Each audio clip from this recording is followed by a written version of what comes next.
we have a question from the chat room, like how do we transform this data? Like how do we transform this understanding and knowledge of like property taxes and differentiation into actual action?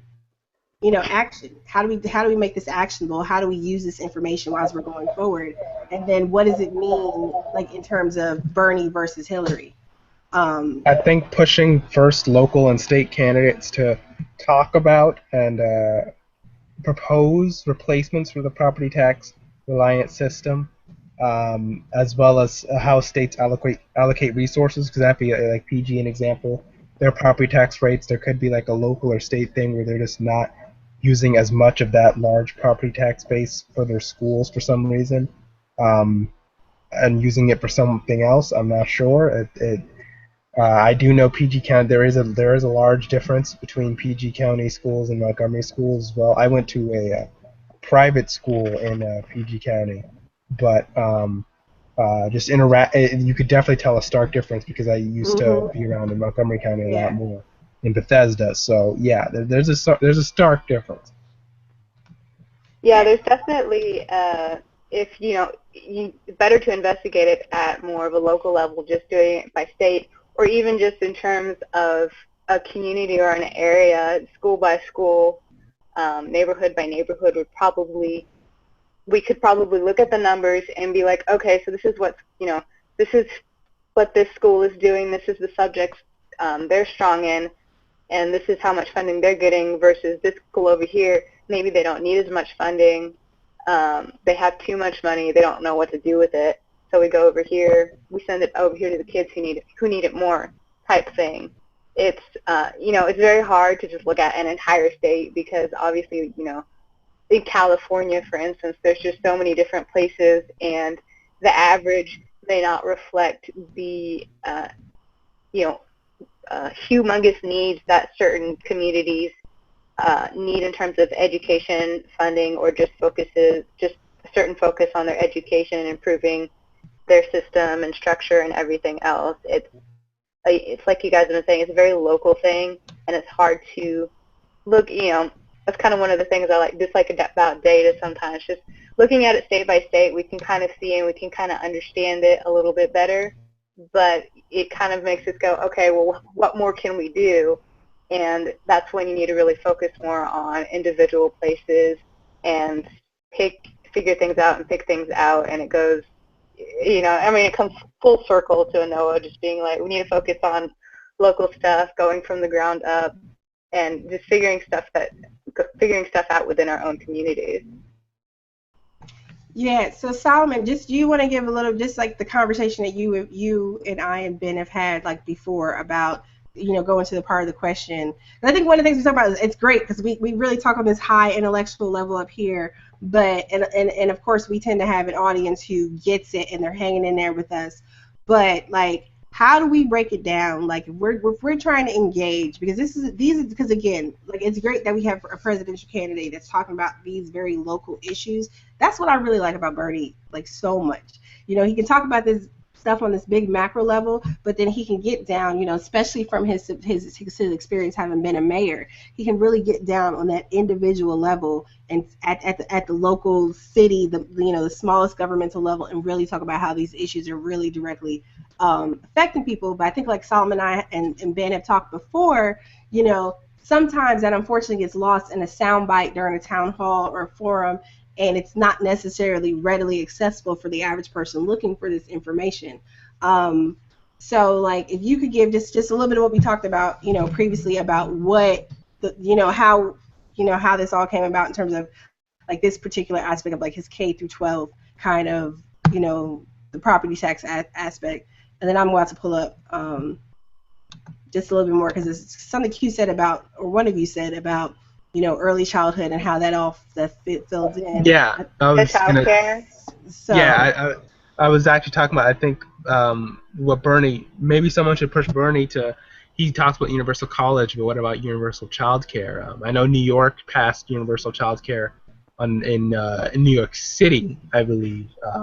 Bill de Blasio just passed that, so that even kids who are like in foster care can get early childhood education, which is now you could really say just as essential part of the educational process as college prep is, especially in cities, or just in general now, with families being so busy, having to work so early, and how important early childhood education is on its own. Um, Childcare is just as important at this point. Like, he talks about how childcare workers are just as important as professors, in his opinion. I think then his philosophy on pre-college maybe expands down there as well. Right. And I also, I mean, I'm just pulling up something right now. But I think the part, when we're talking about the difference between the two of them, Bernie, I mean, education, education policy, this is an area where I've actually been very disappointed. After we're coming out of No Child Left Behind and Bush, I've been very disappointed with, the Obama White House overall in terms of education. I mean, truthfully, I have no love for Arnie Duncan. That's that Chicago political machine at work with him.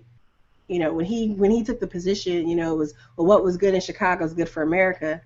I don't know if any of you have really paid attention to what's going on in education in Chicago, really the last 20 years, but more particularly the past like 10 years, 10 to 15 years, it has been abysmal. It's been a mess. And actually that kind of segues into some other stuff, but I'll let us finish this conversation. But when we're talking about the K through 12, when we're talking about talking to just people on a local level, the understanding that we need to have serious overhaul in this law known as No Child Left Behind. It's another one of those amorphous things that no one really knows exactly. I mean, there's a lot of testing requirements, right? Like There's all Common this. Core. I think the Republicans have just started bashing it in their debate. Yeah, like I mean, there's all these like terms and things thrown out there, and I really think that we need to, support our local. I mean, it sounds really silly, but if you have local school councils, if you have PTAs, PTSAs, like really, really, I know it's difficult because a lot of us, like I get aggravated because our meetings are actually like 10, 11 o'clock in the morning, and I work. And I can't just leave to go to a meeting at the school. But what has been good, I think in some places I've heard that people have either started pushing for, this is another reason to try and at least get involved and cozy other people, so maybe they can move those morning meetings or rotate them, right? Sometimes morning, sometimes evening. And I noticed my daughter's school has started doing that. There's some meetings that will happen in the morning sometimes, and then other ones will be in the evening. Then there's some things in some places that are available for live streams so people can get involved. But you at least, as a parent, as a community member, should be concerned about what's going on with the school in your community. I mean, schools, whether we look at them that way or not, are community assets. So we talk about like how do we talk about these bigger issues with the average parent or student or community member. I mean, there have been quite a few individual local level movements to try and like for school reform and school change. I mean, it's not just people doing, I think there's a comment about people walking out over conditions. There are really serious issues in terms of teachers, the issues in terms of teachers and pay, right? Just plain and simple, like contractual issues between teachers. But that's not just because of, teachers being able to provide. Like if as a teacher you can't even provide for yourself, how are you expected to be able to do your job effectively? And then also we have teachers are struggling to provide for themselves, and they're also expected to buy all their own supplies in a lot of cases. Like I don't know how many of you with children get like these hefty supply lists, not just at the beginning of the year, but like, throughout the year, and you have, I mean, you might as well just start charging an activity fee almost to go to school, and then that takes out the free public education part. But I think, yeah, I remember them complaining the same thing when I went to, my entire school experience has been private schooling, but I remember that being like the same in the opposite way, but the same argument when they would give us large supply fees, or like, we're paying for the school, why are we doing this extra fee for all these supplies when we're paying you guys like near college level payment for middle school, and why can't you supply pencils? And just to put that conversation vividly. Go ahead, Q. Sorry, just to put in perspective, like how important childcare is and how important it is to get kids engaged in education at a young age. Just some quick facts. 2 out of 3, this is from DoSomething.org, 2 out of 3 students who can't read proficiently by the end of the 4th grade will end up in jail or on welfare. Over 70% of America's inmates cannot read above the 4th grade level. 1 in 4 children will grow up without learning how to read. Students who don't read proficiently by the 3rd grade are four times more likely to drop out of school. As of 2011, America was the only free market Organization for Economic Cooperation and Development country where the current generation was less educated than the previous one. Nearly 85% of juveniles who face trial in the juvenile court system are functionally illiterate, proving that there's a close relationship between illiteracy and crime. More than 60% of all inmates are functionally illiterate. So this is like a really big thing. This is really important. And some of these solutions just, giving, like the Solomon said, just universal child care and allowing these parents to be able to give their kids more attention will, dramatically improve things across the board. And it's kind of odd that it's not addressed very often, but it would make a humongous difference just to focus on this aspect of education. Well, that definitely is something. Go ahead. Yeah, you go ahead. Well, that is definitely something that has become more and more. I mean, early childhood education and development is definitely something that leads to. I mean, they're shown like kids who don't start school until kindergarten and kids who have been actually involved in a pre-K, preschool, more academic structured program.